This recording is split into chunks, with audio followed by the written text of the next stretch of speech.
लगा करके की आवाज थी कि आपको कांग्रेस से भी और बीजेपी से दोनों से दूरी बनानी चाहिए।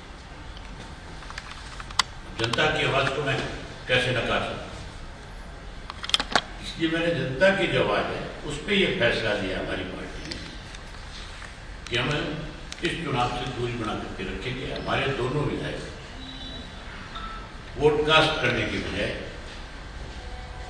दूरी बनाने का काम करें, हम अब्सटेन करें। उसके कई कारण हैं। मुझे आज भी बहुत सारे साथियों के फोन आए, बहुत सारों ने मुझसे कहा कि आप फलां को वोट करें, आप फलां को वोट करें। कांग्रेस से तो हमारी पहले दिन से दूरी थी और इस एक वर्ष में भारतीय जनता पार्टी का जो रवैया था, जिस ढंग से बीजेपी ने जात पात मजहब की राजनीति करी और अब की बात तो हदें बात करी। एक इनका मेंबर पार्लियामेंट राज्यसभा का मेंबर जो जांगड़ा है, जो जाल है, उसकी आप पीछे की अगर वीडियो देखो सोशल मीडिया पे, जिस तरह से उसने बोला है चौधरी देवीलाल जी के बारे में, चौटाला साहब के बारे में, कांग्रेस की तरफ से बड़े दावे किए गए।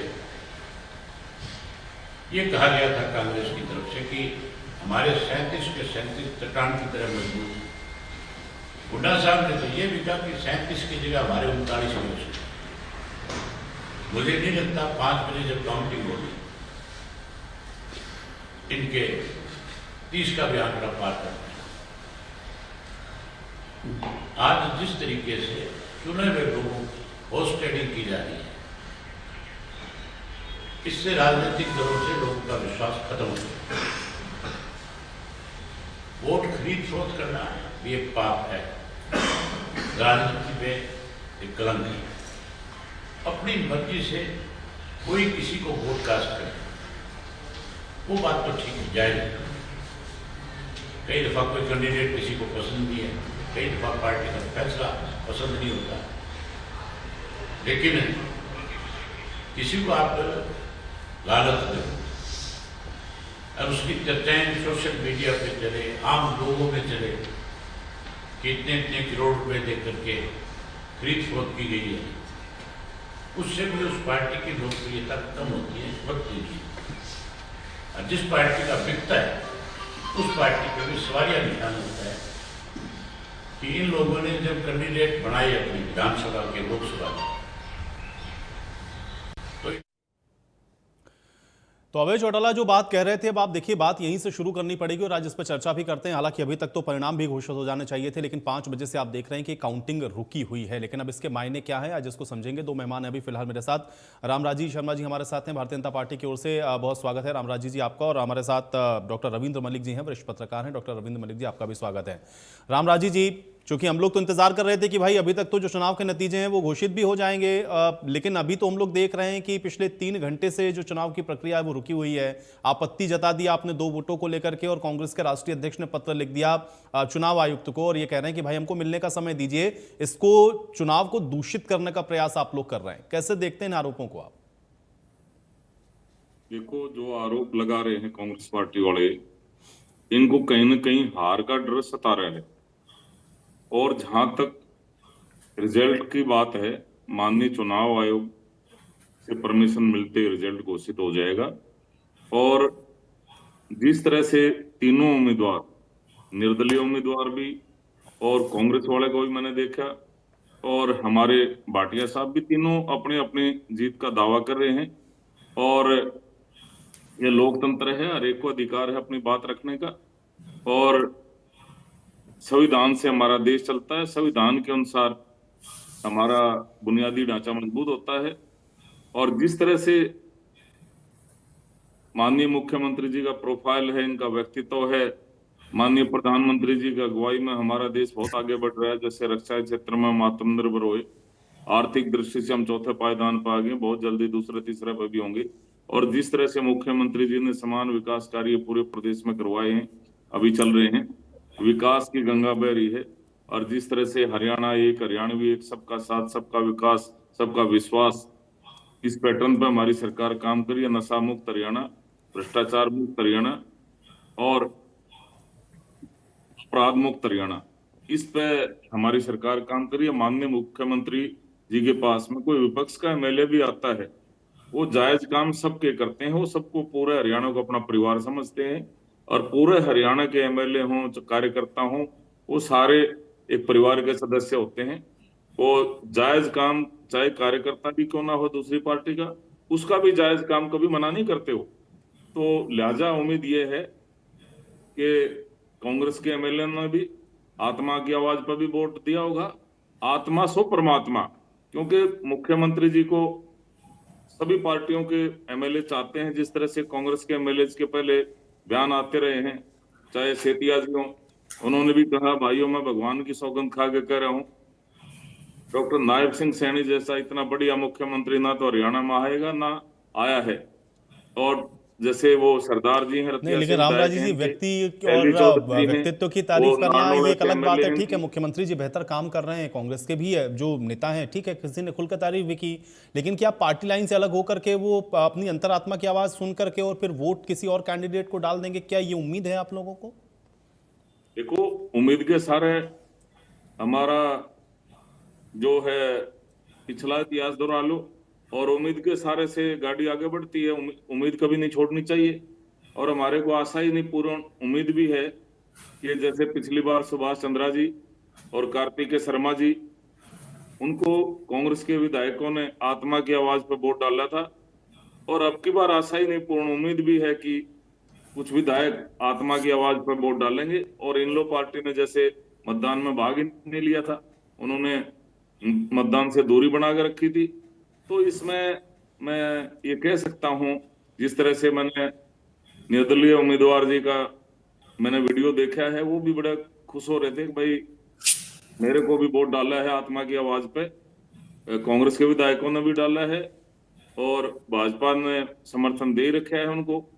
तो मेरे को उम्मीद है कि नांदल जी और एक हमारे कैंडिडेट हैं भाटिया जी, तो उनकी उम्मीद ठीक है। मैं मान के चल रहा हूं भाई, आशा ही नहीं पूर्ण उम्मीद भी है कि वो विजयी होंगे। नहीं, ठीक है, वो तो और हम लोग चुनाव परिणाम का इंतजार कर ही रहे हैं। डॉक्टर रविंद्र मलिक जी, ये क्या, रविंद्र मलिक जी, क्या आत्मा की आवाज लग रहा है कि कुछ सही सुन ली गई है, या कुछ ज्यादा आत्मा की आवाज लोगों ने सुन लिया है, इस वजह से सब हो रहा है? क्योंकि भाई अभी तक तो परिणाम आ जाना चाहिए, 3 घंटे से ज्यादा हो गया, काउंटिंग रुकी हुई है, कांग्रेस का राष्ट्रीय नेतृत्व चाह रहा है कि चुनाव आयुक्त उनसे मिले, एक डेलीगेशन मिलने की बात कह रहा है। यहाँ पर बीबी बत्रा ये आरोप लगा रहे थे अभी थोड़ी देर पहले कि यहाँ जो रिटर्निंग ऑफिसर है वो कॉम्प्रोमाइज है, वो दबाव में काम कर रहे हैं। तो फिर ये सारी चीजें क्या आत्मा की आवाज सुन ली गई है?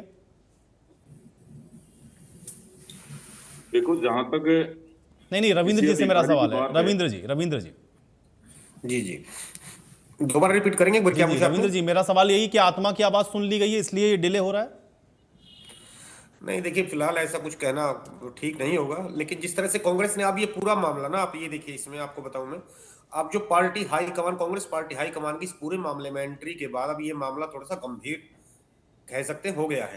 हालांकि जिस तरह से कांग्रेस का दावा था कि लगातार की वो एक तरफा इसमें जीत दर्ज कर रहे हैं, लेकिन अब जो 3 घंटे की डिले हो गई है, और इसमें जो इलेक्शन कमीशन है उनकी तरफ से जो अभी जो पूरी जो शिकायतें दोनों दी गई 3 विधायकों को लेकर, जो वोट सीक्रेसी लीक होने को लेकर, अब उसमें उसकी सहमति के बाद ही मामला आगे बढ़ पाएगा। जो उसमें पूरा प्रोसेस है, उसमें जो फुटेज है वो चेक करने का जो फैसला, अंतिम फैसला निर्वाचन आयोग उनके पास ही रहेगा, और क्या क्या वो स्टेप उठाते हैं, उस जब तक इसमें चुनाव आयोग कोई कदम नहीं उठाएगा तब तक इसमें अब मामले में ये यूं का यूं एक तरह से मामला अटक गया है। अब ये कब तक चलेगा ये पूरा खेल, ये कितनी देर बाद शुरू होगी कुछ नहीं कहा जा सकता, क्योंकि अभी हमारी इसी बीच कई विधायकों से बात भी हुई, जो विधायक, जिसमें कई कांग्रेस विधायकों ने मीडिया से बात भी की है, और पत्रकारों ने लगातार सवाल, जो आपने भी जो अभी बात चल रही है कि क्या क्रॉस वोटिंग है, संभावना, ये सब, तो इसमें बताऊं, कुछ विधायकों ने दबी आवाज में माना भी है कि कांग्रेस के जो विपक्षी खेमे के 1-2 विधायक हैं, उनकी संभावना थी कि वो भाजपा के पाले में जा सकते हैं, और अब इसको लेकर लगातार नजर बनी हुई थी पार्टी के सीनियर नेताओं की। अब चूंकि अभी तक रिजल्ट सामने नहीं आया, तो कुछ कह नहीं सकते कि कांग्रेस के कितने विधायकों ने क्रॉस वोटिंग की है या नहीं की है, या फिर किसी निर्दलीय ने किधर वोट डाली है। ये सब चीजें जो फाइनल रिजल्ट होगा उसके आने के बाद ही पता चल पाएगा। अब इसी कड़ी में बताऊं, एक बड़ा अहम जो जानकारी इस दिन में सामने आई, जब हुड्डा खुद वोट चेक कर रहे थे, तो इसी बीच विपक्षी खेमे के एक विधायक जो कहें तथाकथित रूप से, जब उनका वोट दिखाने का नंबर आया तो हुड्डा साहब ने खुद वहां से उठकर उन्होंने बी के हरिप्रसाद को आगे कर दिया कि आप ही वोट देखिए, क्योंकि अगर कहीं आगे जाकर ये क्रॉस वोटिंग विधायक ने कर दी तो मेरी बात का शायद जो पार्टी के ऊपर लीडरशिप है या अन्य नेता विश्वास करें ना करें कि भाई मैंने तो इनको वोट करते हुए, क्रॉस वोटिंग करते हुए देखा, और कहीं बाद में विश्वास ना करते, एक तरह से उन्होंने बी के हरिप्रसाद को उस वक्त जिम्मेदार दे दी। अब ये जो छोटी छोटी चीजें सामने आ रही हैं, ये अंदर है थोड़ा सा आभास कि अंदेशा था कांग्रेस को कि ऐसा हो सकता है, लेकिन अब चूंकि जो पार्टी कैंडिडेट हैं, अब इनकी किसी से इस तरह का बेशक टिकट कटी है, लेकिन अब उसमें इतना बड़ा जो पार्टी हाईकमान का फैसला, उसके खिलाफ जाने की हिम्मत कौन करे। क्योंकि पहले जो हुआ था उसमें थोड़ा जो परिदृश्य था वो अलग था, कांटे का मुकाबला था, और अब की बार ये अंतर बहुत बड़ा है। अब इसमें थोड़ा सा मामला गंभीरता इसमें इस तरह से आ गई है कि जो अभी पार्टी हाईकमान, जिसमें पार्टी के जो राष्ट्रीय अध्यक्ष हैं मल्लिकार्जुन खड़गे ने निर्वाचन आयोग को पत्र लिखकर हस्तक्षेप करने की मांग की है। साथ ही इधर जो राज्य स्तर के नेता हैं और विधायक जो अशोक अरोड़ा ने कहा कि ये जो दो शिकायतें हमारे विधायकों के खिलाफ, जिनमें आपके परमवीर सिंह है जो टोहान से विधायक है और एलनाबाद से भरत सिंह है, इन दोनों के खिलाफ जो वोट सिक्रेसी की शिकायत दी गई है वो 4 बजे के बाद दी गई है, जो कि कायदेन उचित नहीं है। जब वोटिंग प्रोसेस पूरा हो चुका है तो काउंटिंग शुरू होने वाली है, तो इस शिकायत का इसका क्या मतलब बनता है। तो अब ये चूंकि प्रतिक्रिया में कांग्रेस ने भी दी है, अब ये मामला टक गया। अब ये समझ से परे है कि निर्वाचन आयोग करीब 3 घंटे का, देखिए आप 8 भी 3.5 घंटे होने वाले हैं, इतना लंबा समय हो गया, तो किन कारणों से, या तो इसमें तुरंत प्रभाव से कोई निर्वाचन आयोग को इसमें अपने आदेश देकर या इस प्रक्रिया को पूरी करवाए, नहीं तो फिर ये तय है कि 11-12 या कहीं उससे भी ज्यादा। और जो मीडिया के साथी लगातार, हालांकि फिलहाल तक भाजपा ने पूरे मामले पर अभी कोई आधिकारिक बयान जारी नहीं किया है कि उनकी तरफ से, हालांकि बीच में जिस तरह जो राज्य खेल मंत्री हैं जो वो आए थे, उन्होंने कहा था कि शिकायत दे दी है, तो उसके बाद एक आध बार थोड़ा बहुत हिंट, जो कृष्ण बेदी ने भी कुछ कहा कि हम जीत रहे हैं, दूसरे हमारे जो कैंडिडेट हैं वो भी जीत रहे हैं। अब उसमें सारे पूरे मामले में आप ये देखिए, जो भाजपा के बड़े जो नेता हैं उसके बाद उनका कोई बयान नहीं आया, किसी विधायक ने कुछ बोला नहीं, और कांग्रेस विधायक लगातार भाजपा पर आरोप लगा रहे हैं कि जानबूझकर जो डेमोक्रेसी का एक मान मर्यादा है और उसको एक तरह से उसको फॉलो नहीं किया जा रहा, और पूरी प्रक्रिया को प्रभावित करने की कोशिश की जा रही है। और ऐसे में उन्होंने चुनाव आयोग को हस्तक्षेप करने की मांग की। अब ये देखना अहम होगा कि इसमें चुनाव आयोग का जो है, इसमें अब क्या रोल रहेगा, क्या भूमिका रहेगी, क्योंकि काफी कुछ उसी के ऊपर निर्भर है। और अब चूंकि अब जब तक चुनाव आयोग ये प्रक्रिया नहीं शुरू करेगा तो बाकी सब कयासों का खेल ही जारी है कि क्रॉस वोटिंग हुई है, नहीं हुई है, या फिर ये कहेंगे कितने इनवैलिड वोट हुए हैं। अब इनवैलिड की जानकारी भी बीच में चर्चा उठी, तो इसमें कहा कि ऐसा नहीं है, हमारा कोई वोट इनवैलिड नहीं हुआ। तो ये सब जो लगातार चल रहा है, ये कुछ भी कहना फिलहाल जल्दबाजी होगी जब तक कि चुनाव आयोग काउंटिंग शुरू न करे। और उसमें भी काउंटिंग में भी आप ये मान के चलिए 2 घंटे से कम उसमें समय लग जाएगा। और उसमें एक बात और है, अगर फिर काउंटिंग की जो पूरी प्रक्रिया है उसमें भी कोई सवाल खड़ा हो गया तो वो उसमें ये भी संभावना रहती है कि किसी एक पक्ष द्वारा आपत्ति जताई जाने के बाद अधिकारियों को दोबारा से काउंटिंग करवानी पड़ेगी। तो अभी ये इंतजार मैं बताऊं आपको लंबा खींच सकता है, और जो अंतिम निर्णय है वो चुनाव आयोग की जो फाइनल काउंटिंग है उसके बाद ही हो पाएगा कि इसमें जो नांदल है, तीसरे निर्दलीय उम्मीदवार हैं, वो महज 20 वोट तक सीमित रह गए या फिर उनका आंकड़े का बढ़ा। और इसमें एक चीज और बताऊं मैं, अगर कुछ वोट इनवैलिड या क्रॉस भी हो गए तो फिर भी कांग्रेस उस स्थिति में नहीं है कि कोई हार का सामना इस तरह, क्योंकि अंतर बहुत बड़ा है। तो 8-9 वोट का जो अंतर है उसको पाटना भाजपा समर्थित तीसरे कैंडिडेट के लिए इतना आसान नहीं है। और कांग्रेस अब फिलहाल इसी बात को लेकर लगातार अड़ी है कि तुरंत प्रभाव से काउंटिंग किए जाने की जरूरत है। और जो आरोप है ये एक तरह से ये भाजपा का समर्थन कर रहे हैं, जो कांग्रेस विधायकों ने बार बार मीडिया के सामने आकर अपनी बात, ठीक है। तो आप ये कह रहे हैं कि अभी खींचने वाला है, ये इतना आसानी से इसका जो परिणाम है वो आने वाला नहीं। राय सिंह गुर्जर जी हमारे साथ जुड़ गए हैं कांग्रेस पार्टी की ओर से। राय सिंह गुर्जर जी बहुत स्वागत है आपका। और अमनदीप केसरी जी हमारे साथ जुड़ चुके हैं इंडियन नेशनल लोकदल की तरफ से। अमनदीप जी आपका भी स्वागत है। राय सिंह जी, बड़ा इंतजार करना पड़ रहा भाई, हम लोग तो सोच रहे थे कि परिणाम घोषित हो जाएंगे, 5 बजे काउंटिंग हो जाएगी और फिर हम लोग चर्चा इस बात पर करेंगे कि भाई कौन जीता कौन गया, किसको राज्यसभा की सीट मिली। 3.5 घंटे लगभग होने वाला है, काउंटिंग रुकी हुई है और अब आरोप भी लगाए जा रहे हैं कि दूषित करने का प्रयास हो रहा है। कैसे देखें इसको हम लोग? देखिए, बहुत अच्छी बात आपने कही कि हम सब स्वस्थ लोकतंत्र की परंपरा में, चुनावी प्रक्रिया में जिस प्रकार से सार्थक तरीके से व्यवस्था को बनाया जाता है, उसके आधार पर परिणाम की प्रतीक्षा में रहे। हम सब उसकी प्रतीक्षा में थे, आप भी थे। लेकिन जिस प्रकार लोकतांत्रिक व्यवस्था को भाजपा ने पूरे देश के अंदर धन बल के आधार पर प्रशासनिक व्यवस्था में जो संस्थाएं हैं उन पर दबाव बनाकर और एक हवा खड़ा करके लोकतांत्रिक मूल्यों को लगातार चीरहरण करने का जो कार्यक्रम चलाया हुआ है, उसका परिणाम आज हरियाणा में भी दिखाई देगा। आप देखिए, तमाम आपने हमारे नेताओं के, इनके नेताओं के वक्तव्य सुने, हमारे विधायकों के वोट सरेआम बोल रहे हैं। वो लोकतांत्रिक व्यवस्था में वोट को डालने से पहले, डालने के बाद सरेआम मीडिया में बता रहे हैं, जो उनसे बात कर रहा है कि हमने अपनी पार्टी को वोट दी है और हमारी पार्टी चले जा रही है। लेकिन भाजपा के जो बड़बोले मंत्री हैं, जो अपने आप को ये समझते हैं कि हम राजनीतिक रूप से बहुत व्यवस्था को षड्यंत्रकारी तरीके से आगे बढ़ा सकते हैं, उन लोगों को भी हमने देखा है। उन लोगों की वैचारिक जो उनकी सोच है वो देखी है। ये हम नहीं देख रहे हैं, आप नहीं समझ रहे हैं, और हम नहीं देख रहे, पूरा हरियाणा देखा है कि किस प्रकार एक वंचित सामाजिक न्याय से जुड़े व्यक्ति को अगर कांग्रेस पार्टी ने राज्यसभा के उम्मीदवार के रूप में उतारा है, तो उसको रोकने के लिए पूरी भाजपा, पूरा संगठन, पूरी सरकार, पूरी प्रशासनिक व्यवस्था पर दबाव और धांधली का जो तरीका है वो सरेआम दिखाई दे रहा है। लेकिन एक बात स्पष्ट है, आपके प्रतिष्ठित चैनल है आपका, आपकी सार्थकता सदस्यता सब समझते हैं, ये साफ है कि कांग्रेस का उम्मीदवार अपने संख्या बल के आधार पर मजबूत से जीतेगा। और ऐसे हथकंडे जो वोट को रद्द करवाने के तरीके से, वोट पर आपत्ति करने के तरीके से इन लोगों ने अपनाए हैं, अगर कहीं ना कहीं इनके कोई आरोप होते तो ये समय पे करते, जब समय पे देख लिया कि वो चुनाव, लेकिन उधर से आपत्ति है तो आपने भी तो आपत्ति जताई ना। ठीक है, उन्होंने 2 वोटों पर आपत्ति जताई, आपने भी 1 वोट पर आपत्ति जताई है, तो भाई ये तो अधिकार है ना भाई। अगर किसी को आपत्ति तो उसने अपनी आपत्ति जता दी, लेकिन उससे एक ये चुनावी हथकंडा इसलिए अपना रहे हैं कि आपका कैंडिडेट हार जाए, इस निष्कर्ष पर कैसे पहुंच गया? आपने भी तो आपत्ति जताई ना अनिल विज के वोट पर। देखिए मैं समझ रहा हूं उसको भी।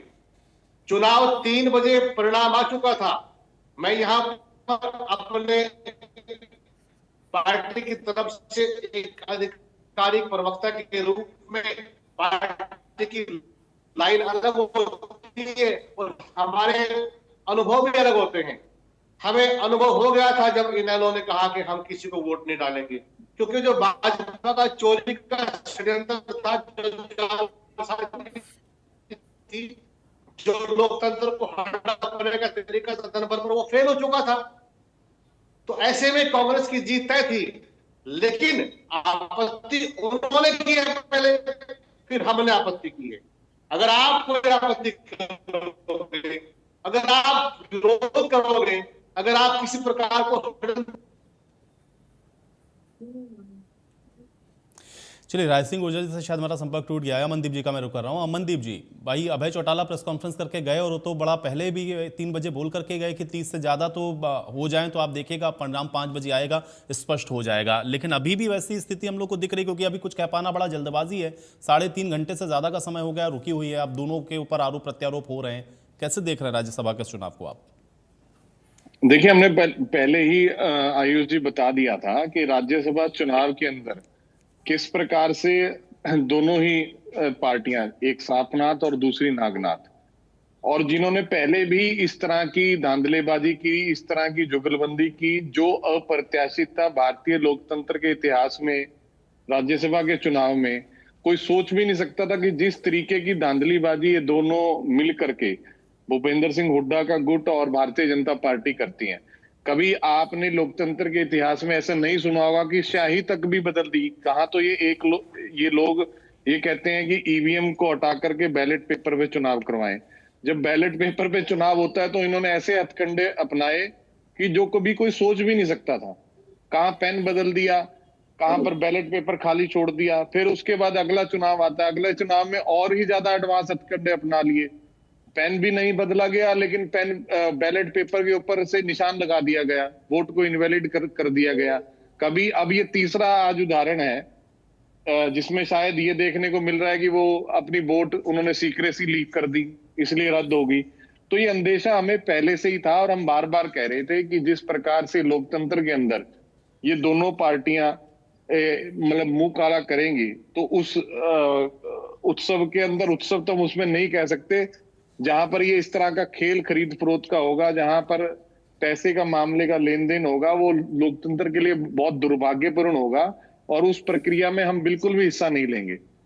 इसीलिए जो लोगों की जन भावनाओं के अनुरूप हमारे पास हर क्षेत्र से, हर विधानसभा क्षेत्र से लोगों की यही आवाज आई कि भाई ना तो भारतीय जनता पार्टी और ना ही कांग्रेस का साथ देना, क्योंकि ये हर बार राज्यसभा चुनाव के अंदर न केवल प्रदेश को बदनाम करते हैं बल्कि पूरे देश की लोकतांत्रिक व्यवस्था को भी बदनाम करने का काम करते हैं।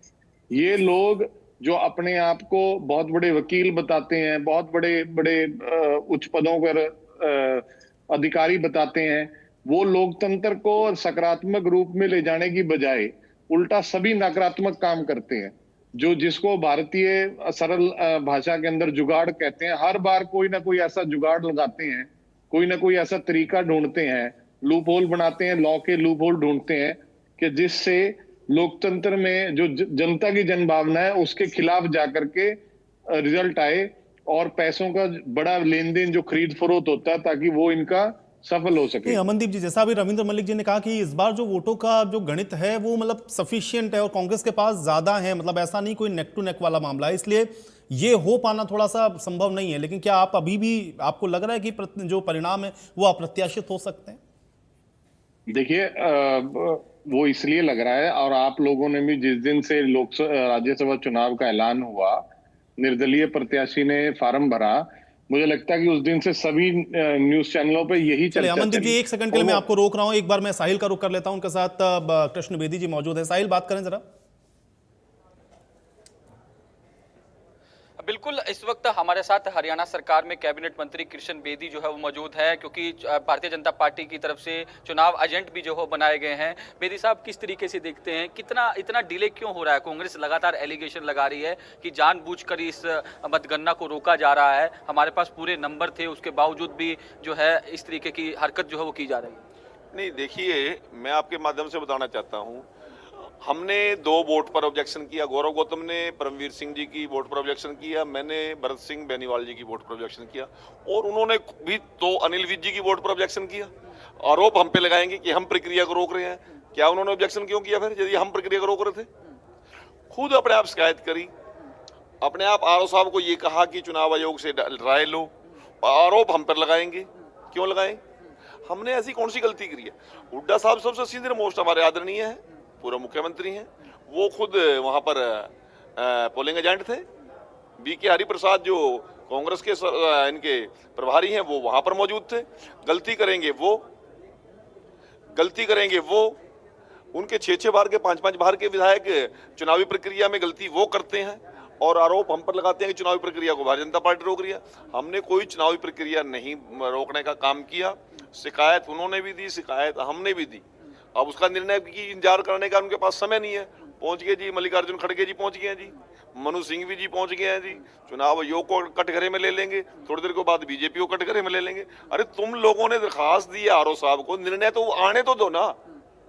प्रक्रिया से हम कहाँ भाग रहे हैं? हम तो गिनती के तैयार बैठे हैं, मुख्यमंत्री जी यहाँ बैठे हैं, पूरा मंत्रिमंडल यहाँ बैठा है, मैं संजय भाटिया जी का पोलिंग इलेक्शन एजेंट में यहाँ बैठा हूँ।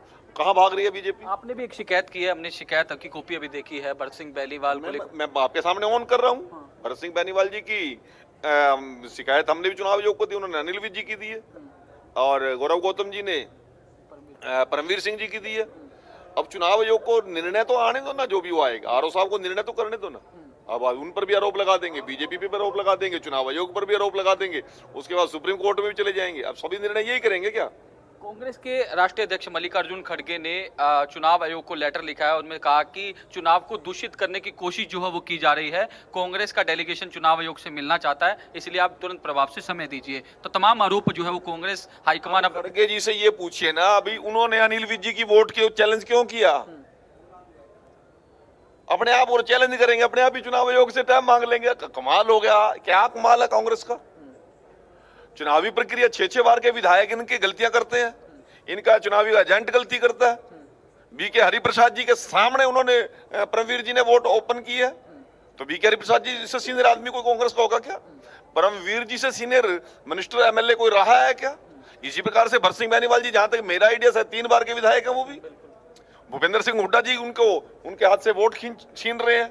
अब गलती भूपेंद्र सिंह हुड्डा करे, कटघरे में आप बीजेपी को लोगे, कमाल होगी आप लोग।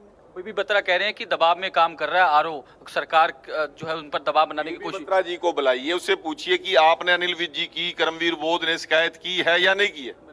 तो आरओ कहां दबाव में काम कर रहा है? उनकी शिकायत को भी उन्होंने इसी को भेज दिया। वीडियो सही ढंग से नहीं भेजा गया, सही तरीके से। क्या क्या आरोप लगाएंगे? उनकी शिकायत लेने से, बीबी बत्रा जी की शिकायत लेने से, करमवीर की शिकायत लेने से आरओ साहब ने इनकार किया कि हमने शिकायत दी, उसने हमारी भी ले ली। उसके बाद हमारी सारी सुनवाई करी, उनकी भी सुनवाई करी। वो 7 लोग थे, हम तो 2 ही लोग थे। हमारी भी सुनवाई करी। उन्होंने कहा कि ये फैसला मैं अब नहीं कर सकता, मैं तो चुनाव आयोग को लिख दिया, उन्होंने चुनाव आयोग जो निर्णय करेगा दे देगा। तो अब कितना इंतजार करना होगा, कब तक काउंटिंग? तो चुनाव आयोग बताए, आरओ साहब बताए, मेरी तो जानकारी में नहीं है। मैं तो इस प्रक्रिया का मैं केवल हिस्सेदार हूँ। जब उनका आदेश होगा तब हम गिनती में चले जाएंगे। दूसरा कैंडिडेट को लेकर क्या स्थिति है सर? क्या मैं संजय भाटिया जी का इलेक्शन एजेंट हूं। मुझे संजय भाटिया जी की 100% 1000% जीत सुनिश्चित है। मुझे इस बात का कोई दिक्कत नहीं। आरोप रोक तो वो रहे हैं हमें। संजय भाटिया जी का रिजल्ट अब तक डिक्लेयर हो जाता, वो कांग्रेस रोक रही है चुनाव की गिनती होने से। अनिल विज जी की बिना बात के शिकायत कर रहे हैं वो।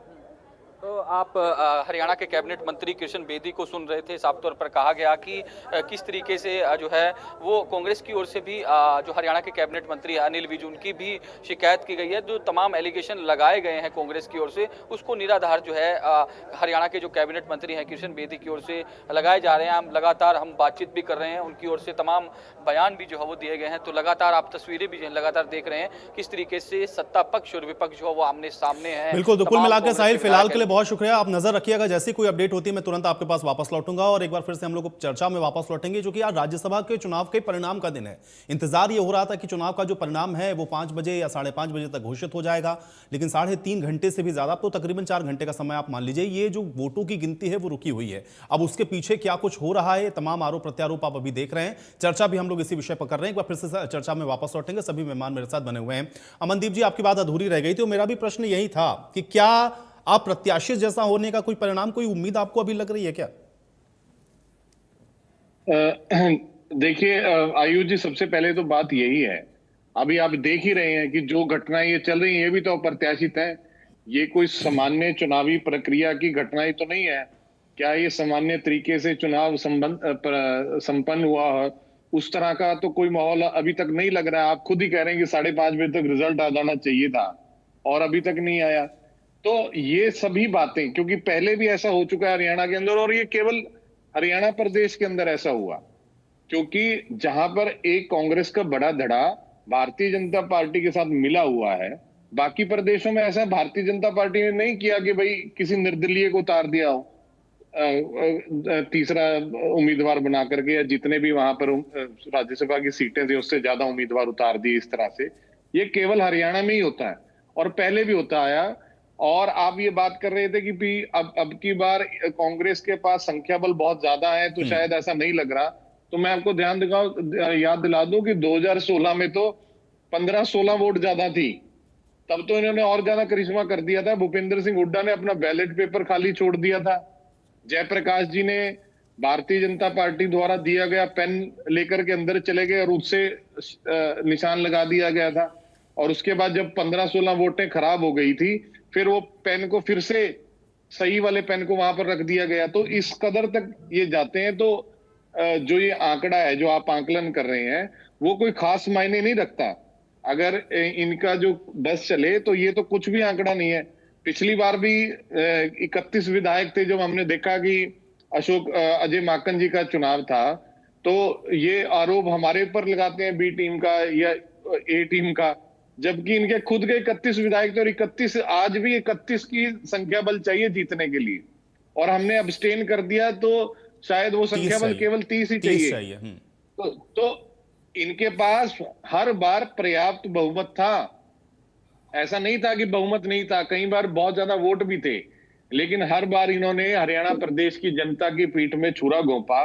जिन लोगों ने, जो लोगों की जन भावनाएं थी, उन्होंने इनको चुन करके भेजा, लेकिन इनने उनके उल्ट जा करके, विरुद्ध जा करके, और केवल मैं फिर बार बार कह रहा हूं, ये केवल हरियाणा में ही हो रहा है और कहीं नहीं हो रहा है।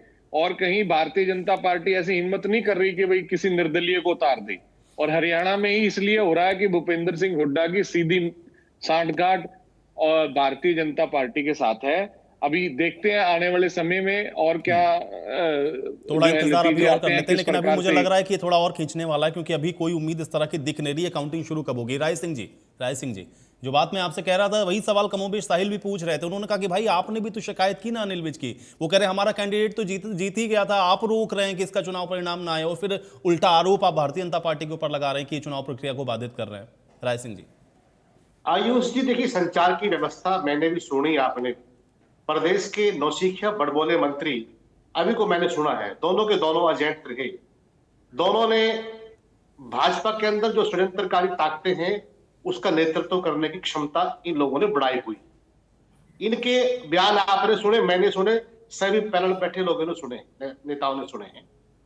पहले शिकायत किसने करी है? पहले 2 विधायकों की शिकायत किसने करी है? खुद अपने मुंह से बोल रहे हैं। चुनाव प्रक्रिया रोका किसने है? बाधा कौन पहुंचा रहा है? व्यवस्था कौन भंग कर रहा है? अरे ये बड़बोला मंत्री जो है प्रदेश के अंदर पहले भी सत्र में मुंह खा चुका है। जब इन्होंने आरोप लगाया था एक हुड्डा फैमिली पर नौकरी लेने का, जब वो निकला नकली, वो निकला बीजेपी का, तो भाग खड़ा हुआ है। ये DS4 की बात करता है। एक दलित उम्मीदवार अगर कांग्रेस ने बढ़ाया है, उसको आगे बढ़ने से रोकने के लिए षड्यंत्र रच रहा है। ये लोग अपराधी हैं लोकतंत्र के। ये किसी भी प्रकार से सामान्य व्यक्ति को राजनीति में आगे आने, लेकिन राय सिंह जी भाई, मैं फिर ठीक है, पहले किसने क्या, मतलब अगर उन्होंने पहले किया तो इसलिए आप भी जानबूझ करके वही काम करेंगे। अगर आप ये कह रहे तो इसका मतलब आप ये मान रहे कि अनिल विज ने कोई गलती नहीं करी है, आपने सिर्फ इसलिए किया क्योंकि उन्होंने शिकायत करी?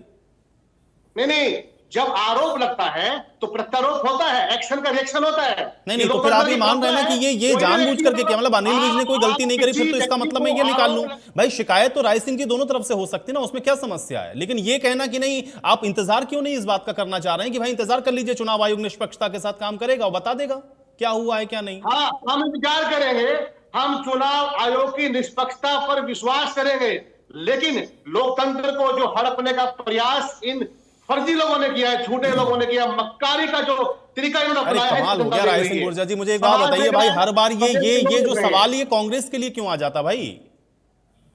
ये आपके विधायकों को लेकर के ही सवाल क्यों उठ जाता? और इतना लंबा इतिहास अभी बता ही रहे थे इन्हें इतिहास बताने भाई, राज्यसभा के चुनावों का इतिहास तो आप जानते ही है ना, तो ये हर बार कांग्रेस पार्टी के साथ क्यों होता है? हर बार ये आरोप लगा देना कि भारतीय जनता पार्टी ने ऐसा कर दिया, हर बार ऐसा कैसे हो जाता है? अरे आयुष जी सुनिए ना, आयुष जी सुनिए, मुझे जब बोलता हूं तो आप बीच में प्रश्न बहुत करते हैं, मेरा उत्तर सुनने से पहले आप इतने उतावले क्यों हैं? आप भी प्रतीक्षा में, मैं भी हूं।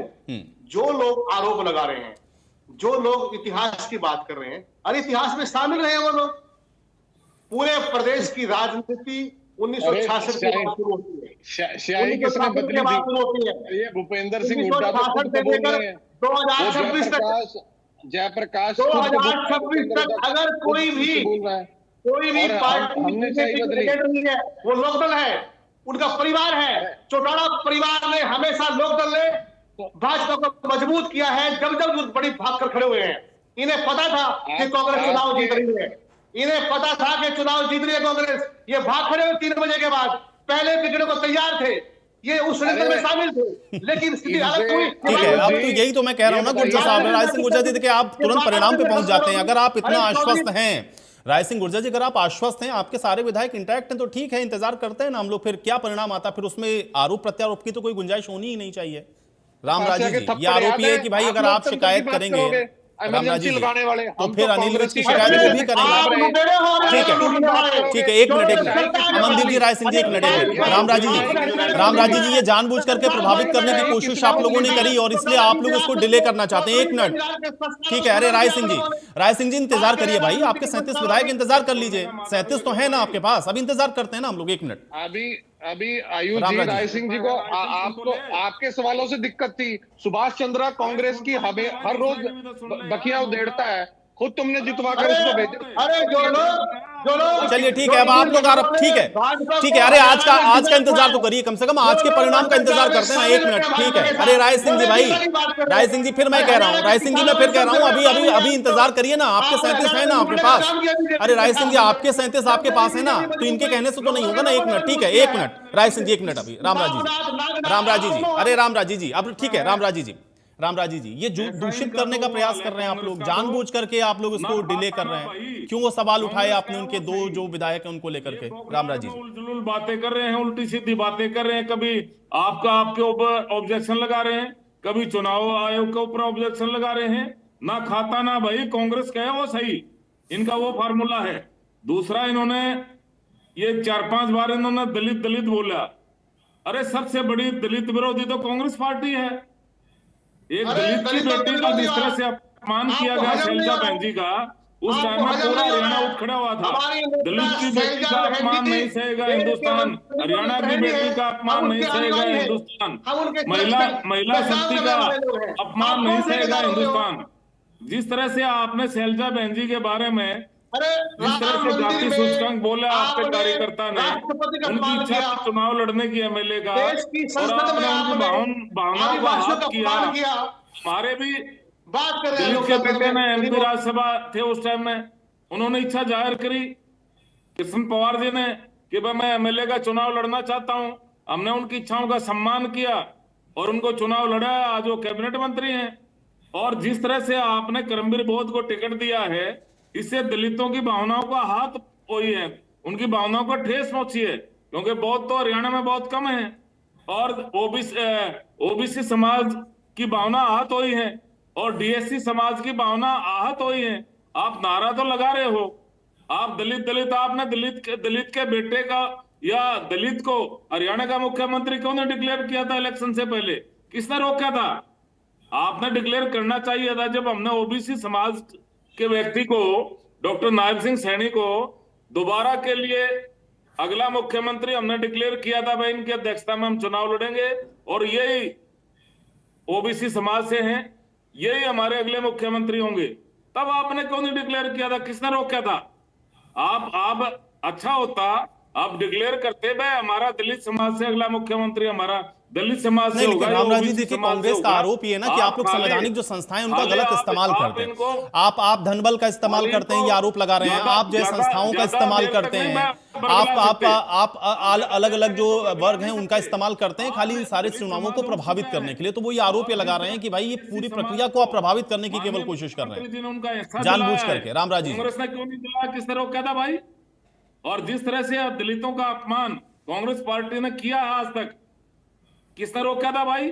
आप उनको उनका हिस्सा देते, किसने रोका था? और जिस तरह से नहीं रामराजी जी, लेकिन भाई वो ये कह रहे हैं कि आप जानबूझ करके एक तो इसको खींचना चाह रहे हैं, दूसरा ये कि आप जानबूझ करके संस्थाओं का गलत इस्तेमाल करके इस चुनाव को प्रभावित करना चाह रहे हैं। वो ये कह रहे हैं कि उनके साथ सारे विधायक हैं, लेकिन आप जानबूझ करके इसमें ये शिकायतें लगा लगा करके इसको खींच रहे हैं। एक मिनट, अरे रामराजी जी सवाल भी साथ में सुना करिए ना भाई। वो ये कह रहे हैं कि आप संस्थाओं का गलत इस्तेमाल करके या आपका जो यहाँ रिटर्निंग ऑफिसर है वो दबाव में काम कर रहा है, इसलिए इस चुनाव को आप प्रभावित करने की कोशिश कर रहे हैं, और ये आप हर बार करते हैं। ये आरोप है उनका आपके ऊपर। देखो, चुनाव आयोग एक निष्पक्ष संस्था है, वो किसी का अधीन काम नहीं करता, सबको पता है। इनके टाइम में भी जब ये जीतते 55 साल इन्होंने शासन किया, उस टाइम में भी चुनाव आयोग था, या आज कोई नया चुनाव आयोग बना है? पूछिए इनसे, ये आपके सामने बैठे हैं। उस टाइम में चुनाव आयोग नहीं था क्या? जब लगातार 55 साल इन्होंने शासन किया, हमारे प्रदेश की, हमारे देश की जनता ने इनको ढोया, उस टाइम में चुनाव आयोग नहीं था क्या? इन्होंने तो इमरजेंसी लगाई, इमरजेंसी लगा के जिस तरह से लोकतंत्र की हत्या करी इन्होंने, और जिस तरह से इन्होंने हिंदू भाइयों का, सिख भाइयों का और अन्य। चलिए रामराजी जी, आज राज्यसभा चुनाव पे ही रहेंगे। बहरहाल अब समय मुझे और इजाजत नहीं दे रहा। बहुत शुक्रिया, आप लोगों ने समय निकाला, चर्चा का हिस्सा बने। तो हालांकि समय पूरे प्रदेश को इंतजार यह है कि राज्यसभा के जो चुनाव के परिणाम है उनके नतीजे क्या होंगे, क्योंकि लगभग 4 घंटे आप मान कर चलिए कि समय हो चुका है। जो काउंटिंग की प्रक्रिया है वो अभी भी रुकी हुई है, और अब देखना यह है कि चुनाव आयोग उस पर क्या फैसला देता है और उसके बाद जो परिणाम है वो किस तरह के आते हैं। आज इस खास पेशकश में मेरे साथ फिलहाल इतना है।